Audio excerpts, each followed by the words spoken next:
அனைவருக்கும் காலை வணக்கம். நம்ம வீட்டில் முதல் முறையாக வெங்காயம் வந்திருக்காங்க. அப்படியே இன்றைக்கி நான் வெங்காயத்தாள் வச்சு ஃப்ரைட் ரைஸ் பண்ண போகிறேங்க. இங்கே பாருங்கள்.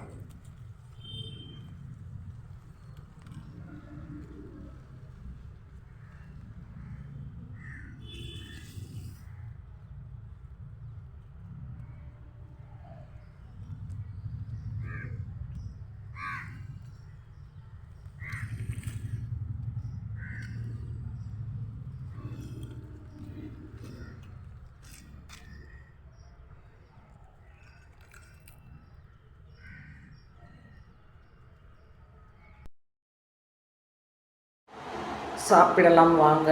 முதல் முறையாக நம்ம தோட்டத்தில் பறித்து செய்யும்போது அந்த சந்தோஷமே தனிதாங்க. ரொம்ப நல்லா இருந்தது. என் சன் தான் பண்ணான். நல்ல டேஸ்ட்டாக இருந்தது. நீங்களும் செஞ்சு பாருங்கள்.